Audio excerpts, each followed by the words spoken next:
السلام علیکم خواتین و حضرات، امید کرتی ہوں آپ سب خیریت سے ہوں گے۔ میرا تعلق پاکستان سے ہے اور میں آپ کے ساتھ real based haunted stories share کرتی ہوں۔ اگر آپ بھی اپنی کوئی سٹوری یا ایکسپیرینس شیئر کرنا چاہتے ہیں تو ڈسکرپشن میں دی گئی ٹک ٹاک آئی ڈی پر میسج کر سکتے ہیں، میں اسے ضرور شیئر کرنا پسند کروں گی۔ سٹوری شروع کرنے سے پہلے آپ سے گزارش آیت الکرسی پڑھ لیں، کیونکہ جب بھی ہم ان مخلوقات کا ذکر کرتے ہیں یہ بہت انٹرسٹ کے ساتھ ہمارے قریب آ کر ہماری باتیں سننے لگتے ہیں۔ چلیے اب بڑھتے ہیں کہانی کی جانب۔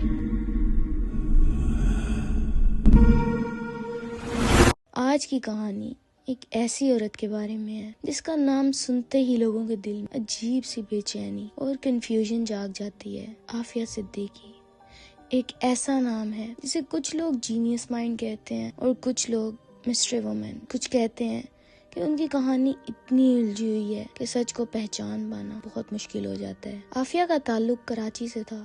رپورٹس کے مطابق وہ ایک اکیڈیمکلی بریلینٹ اسٹوڈنٹ تھی۔ انہوں نے امریکہ میں نیورو سائنس پڑھی۔ یہ ایک ایسا سبجیکٹ ہے جہاں انسان دماغ، بیہیویئر اور برین فنکشنز کو اسٹڈی کرتا ہے۔ کلاس میٹس کا کہنا تھا کہ وہ بہت انٹیلیجنٹ، فوکسڈ اور محنتی اسٹوڈنٹ تھی۔ ان کی شادی، ان کی فیملی لائف سب کچھ عام لوگوں کی طرح تھا، لیکن پھر کہانی میں کچھ ٹویسٹ آیا۔ 2003 میں ان کے بارے میں مسنگ رپورٹس سامنے آئیں۔ میڈیا، لوگ سب بہت کنفیوز تھے۔ کوئی نہیں جانتا تھا کہ وہ کہاں ہے، کس حالت میں ہے یا ان کے ساتھ کیا ہوا۔ ان کا غائب ہو جانا ایسے اچانک پاکستان میں ایک گھوسٹ چیپٹر بن گیا تھا، کیونکہ ایسے کیسے انسان غائب ہو سکتا ہے بغیر کچھ کہے، کسی کو بغیر بتائے۔ کچھ لوگ کہتے ہیں کہ وہ اپنی مرضی سے گئیں، کچھ کہتے ہیں ان کو اٹھایا گیا، لیکن کوئی سولڈ پروف کہیں نہیں ملا۔ خیر، پھر اچانک رپورٹس نے بتایا کہ وہ افغانستان کے شہر غزنی میں دیکھی گئی ہیں، تھکی ہوئی، عجیب حالت میں، اور ان کے پاس کچھ نوٹ بکس ملی۔ افغان پولیس کے مطابق ان کے پاس جو نوٹ بکس ملی ان میں کچھ ڈینجرس مٹیریلز اور ڈرٹی بوم جیسے لفظوں کا ذکر، لیکن یہ بھی سچ ہے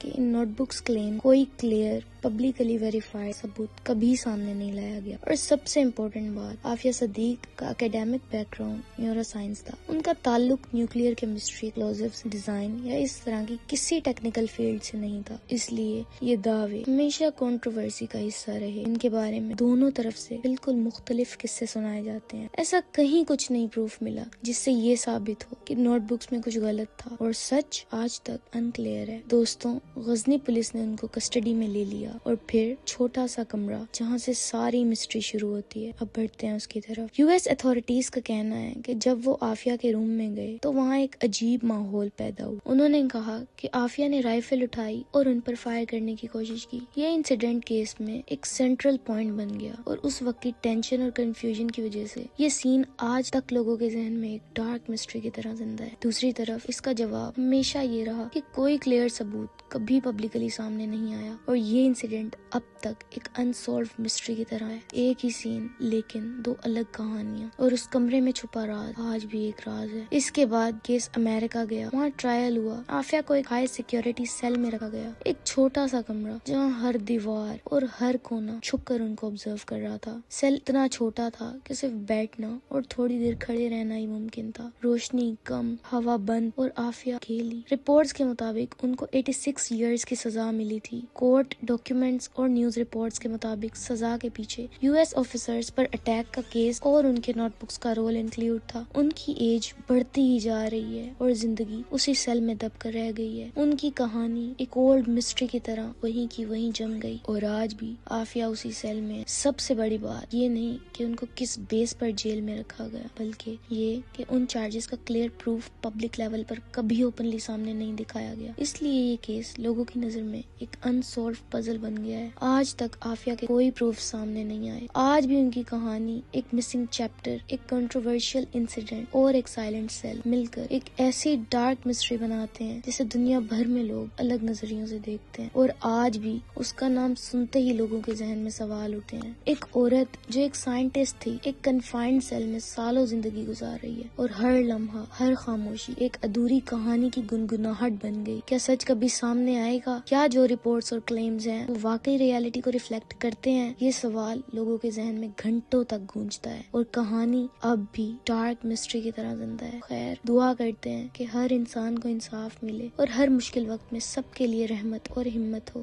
آپ لوگ بھی عافیہ صدیقی کے لیے دعا کریں کہ ان کو سکون اور ہمت ملے، آمین۔ دوستو، آج کی سٹوری ہارر نہیں تھی، لیکن یہ ایک بہت ضروری اور اہم حصہ ہے جسے ہم اگنور کرتے آ رہے ہیں۔ اسی کے ساتھ یہ کہانی بھی یہیں تھم جاتی۔ اللہ پاک ہر مسلمان کو اپنی حفاظت اور حفظ و امان میں رکھے۔ اگر آپ مزید سٹوریز یا ڈسٹربنگ ایکسپیرینسز سننا چاہتے ہیں تو میرے چینل کو سبسکرائب کر اور بیل آئیکن دبانا مت بھولیے گا۔ اسی کے ساتھ مجھے دیں اجازت، ملتے ہیں ایک نئی ہارر سٹوری کے ساتھ، تب تک کے لیے اللہ حافظ۔